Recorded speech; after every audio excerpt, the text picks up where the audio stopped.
ఆంధ్రప్రదేశ్‌లో ఎన్నికల ఫలితాలు రేపు ఎలా ఉండబోతున్నాయనే దాని మీద ఒక ఉత్కంఠ మొదలైంది. అంటే వాస్తవానికి అసలు ఇంత నరాలు తెగేటువంటి ఉత్కంఠ ఉందా అంటే లేదు. కానీ కృత్రిమంగా, కృతకంగా కొంత మీడియా చేస్తున్నటువంటి హడావుడి, హంగామా దీనివల్ల ఎక్కడికక్కడ ఈ ఉత్కంఠ అనేటువంటిది నెలకొంది. అయితే దీని మీద చాలామంది సర్వేశ్వరులు బయలుదేరారు. సర్వేశ్వరులు అంటే సర్వే చేసేటువంటి వారు.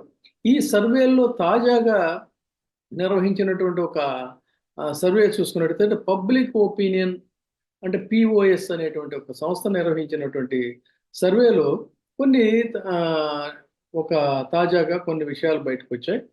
దీంట్లో ఈ ఎన్నికల దీనికి సంబంధించి ఈ నివేదిక ఎలా ఉంది అంటే, అసలు ప్రజాభిప్రాయ సేకరణ ఎలా చేశారు వీళ్ళు అన్నట్లయితే, డిసెంబర్ మాసంలో నిర్వహించినటువంటి ఈ ఒపీనియన్ పోల్ సర్వేలో శాస్త్రీయంగా, నిర్మాణాత్మకంగా వీళ్ళు నిర్వహించామని చెప్తున్నారు.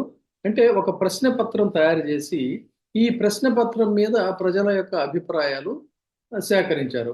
అభిప్రాయ సేకరణ కూడా ఏమిటంటే, వివిధ కోణాలలో విధి విధానాల్ని రూపొందించారు.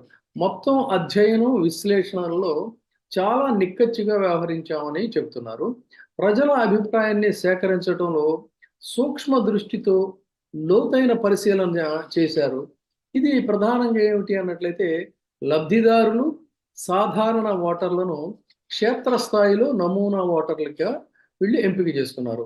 ఆంధ్రప్రదేశ్ రాష్ట్రానికి ఇప్పటికిప్పుడు గనక ఎన్నికలు జరిగినట్లయితే అంటే ఇది డిసెంబర్ మాసంలో తీసుకున్నటువంటి సర్వే ప్రకారంగా వైఎస్ఆర్‌సీపీ పార్టీకి 51.3% ఓట్లు వస్తాయని చెప్పని, టీడీపీకి 35.9% ఓట్లు వస్తాయని, జనసేన పార్టీకి 7.4% ఓట్లు వస్తాయని, బీజేపీకి 1.2% ఓట్లు వస్తాయని, ఇతరులకి 4.2% ఓట్లు వస్తాయనేటువంటిది ఈ సర్వే తెలుపుతున్నటువంటిది.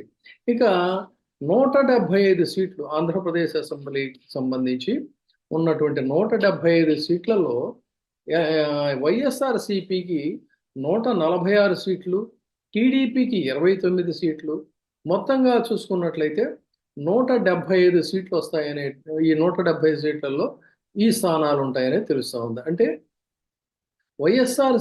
లేదు అన్నట్లయితే టీడీపీ ప్లస్ జనసేన కలిసి పొత్తుతో గనక వెళ్ళినట్లయితే వైఎస్ఆర్‌సీపీకి వచ్చేటువంటి సీట్లు 128, టీడీపీ ప్లస్ జనసేన కూటమికి వచ్చేటువంటి సీట్లు 47, కలిపి మొత్తంగా 175 సీట్లు అవుతున్నాయి. అంటే ఇక్కడ మళ్ళీ ఓట్ల శాతం ఎలా ఉంది అన్నట్లయితే వైఎస్ఆర్‌సీపీకి 51% ఓట్లు, టీడీపీ ప్లస్ జనసేనకి 40.5% ఓట్లు, బీజేపీకి 1% ఓట్లు, ఇతరులకు 7.5% ఓట్లుగా దీన్ని మనం చూడాల్సి వస్తుంది.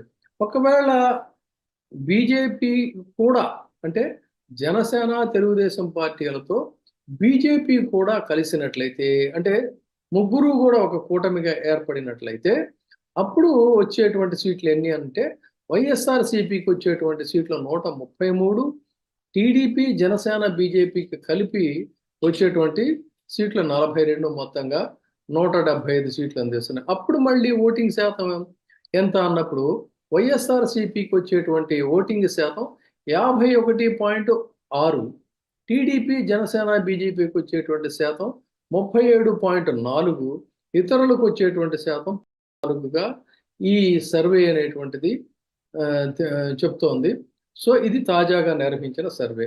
దీని ప్రకారంగా బయట జరుగుతున్నటువంటి ప్రచారాలు గాని, ఇది గాని ఎక్కడా కూడా సమీపంలో కూడా వైఎస్ఆర్‌సీపీని ఢీకొట్టేటువంటి పరిస్థితి గత ఎన్నికల్లో ప్రజల ద్వారా 23 సీట్లకు పరిమితం చేసి ఘోరంగా తిరస్కరించబడినటువంటి తెలుగుదేశం పార్టీ గాని, కనీసం అధినాయకుడిని కూడా ఎంపిక చేయడానికి ఇష్టపడనటువంటి స్థితిలో ఘోరంగా 2 చోట్ల ఓడిపోయినటువంటి జనసేన పవన్ కళ్యాణ్ కానీ, 1% ఓట్ల కంటే నోటా ఓట్ల కంటే కూడా తక్కువ వచ్చాయనేటువంటి ఒక అపఖ్యాతి మూట కట్టుకున్న ఆంధ్రప్రదేశ్ బీజేపీ కానీ ఇలా ముగ్గురు కూడా ఎక్కడా కూడా సమీపంలో కూడా వైఎస్ఆర్సీపీని ఢీకొట్టే స్థితిలో లేరు.